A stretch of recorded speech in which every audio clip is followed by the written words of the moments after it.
I have a question. Yeah.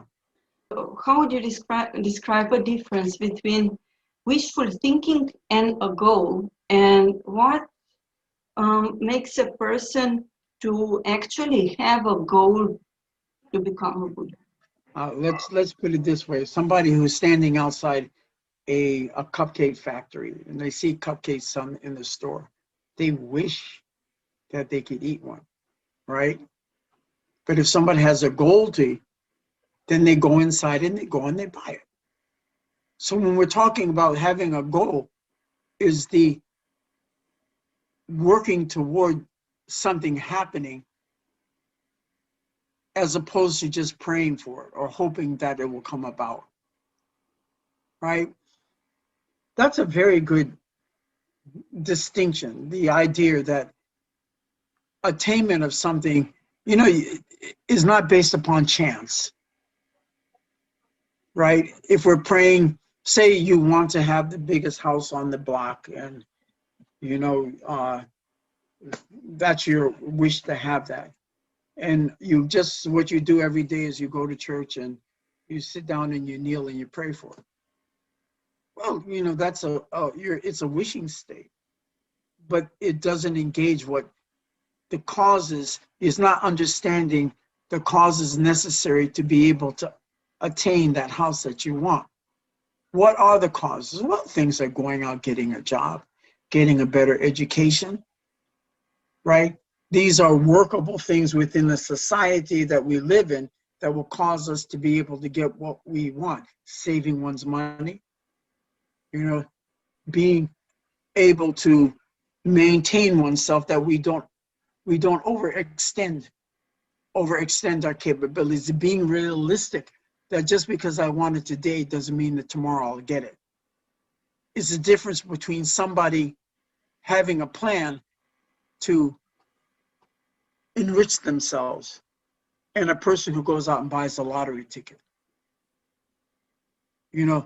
Somebody's got to win, but it's so unrealistic. The odds, the chances of being able to attain it are not within you.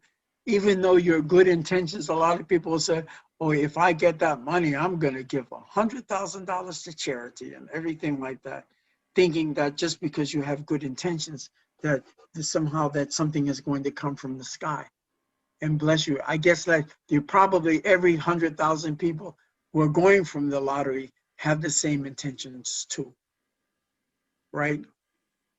So my answer to that would be when going out, whenever the lottery is very high, buy one ticket because your chances are not going to change, right? If you want to become rich, then understand well what are the causes and conditions and apply yourself. Working for something is our actual application to that particular goal.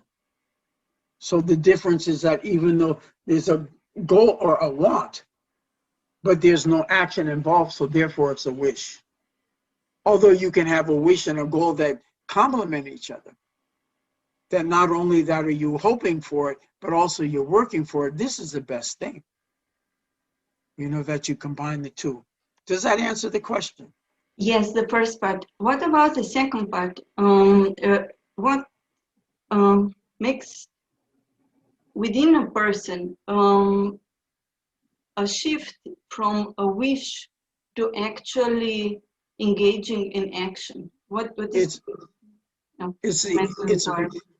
it's a realistic understanding of what's necessary. Mm-hmm. It's a realistic understanding, I would say. One of the biggest problems we have in the United States these days is that people are not having a realistic understanding of education. We have those who say you don't need it, and so those who say you do need it. The reality is that we do need. So in taking the steps toward living the American dream, the necessity of being able to educate yourself to the point in which you will be able to participate there is an engagement, right? So we're talking about the idea of engaging ourselves. The other one is just, wanting. Children want. Children want a candy. So we're talking about grown-ups and what grown-ups, people, the process of growing up, the process of gaining responsibility, the process also of believing that you yourself have the capability of achieving. We always knock, I don't believe in the idea of that a good person is a person who has the capability of laughing at themselves. I don't think so. I think that is negative. I don't think anyone should laugh at themselves. I think that everybody should have enough compassion for themselves in order to make a route to their goal that will utilize their capability. Why are you laughing at yourself? I don't think that it's not showing, it's not expressing one's own worth. And really, really, really, everybody knows their worth. It's just that in relationship to other people or whatnot, we start to doubt our own personal worth, right? And this also helps because when you're dealing with other people who might not be exactly like ourselves, is the knowledge that people understand if they understand their worth, then we should also have some notion in ourselves that we should respect that particular worth, right? So this becomes, it even enhances us, it makes us better. It makes our goal even closer, because it's a process of overcoming, without engaging in conflict. And this is what I like about the Art of War, is because it does express, later on we'll see, it says that the superior general is the one who has the capability of winning the war without engaging in fight, right? So this is not only a religious thought, it's very much within the realm of Buddhism. It's very much within the realm of Bodhisattva, right? If you tell something, and the judgment of that should only be yourself. Don't let anybody come up and tell you, oh, well, that's not compassionate. That's not, being compassionate or not is something that you decide for yourself. And you evaluate in accordance to the words of the Buddha, not in accordance to popular belief, right? Popular belief becomes a cult. We're not people in a cult. We're people who are practicing. We're practitioners. Before I read this little equation here that I made up, I love my equation. I think it's wonderful, so I'm going to share. But I remember in it was from Jackie Chan. What is it? What was the name of that? The movie that I told you, Anila? Karate Kid. No, Karate Kid. That's it. And this is one with Jackie Chan in it. There's wisdom. If you're looking, there's always wisdom in a whole lot of things. And they were talking, and the boy was talking about, oh, look how she was acting and doing everything. And he said to her, well, that's not acting. He said, this is what she's doing was karate. And he should say shade, which means that, a child. In Chinese, I guess shade means child. He says, everything that you do is kung fu, right? Everything that we do should be Buddhism. We shouldn't. That's why I'm saying in the light of meditation, I'm talking about what meditation is about. Everything that we do is meditation. If you focus it on being meditation, if you understand that as being the truth, then you don't need to sit down with your hands folded, because it's the idea of considering, becoming acquainted with what is virtue. So let me finish. I'm going to finish off with this equation. S equals A plus CF greater than P. I used to have it greater or equal to P.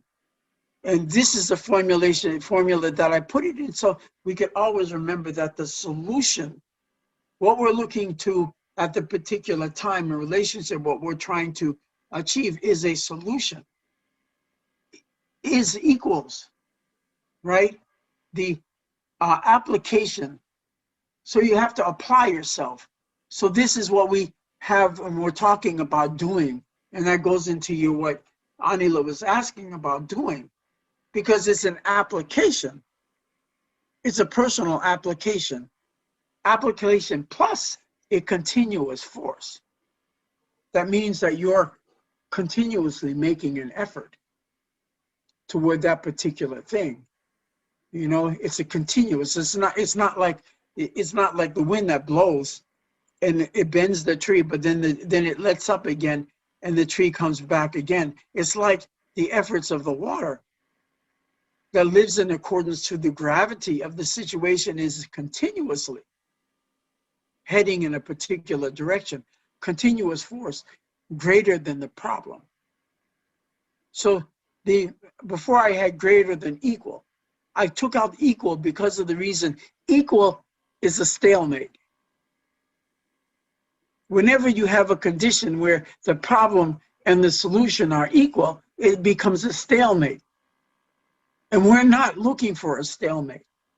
We're looking for how to achieve. So that means we have to figure a different way or look at the problem in another way. So instead of trying to go through it, we decide we're going to go around it. This way you'll never meet defeat.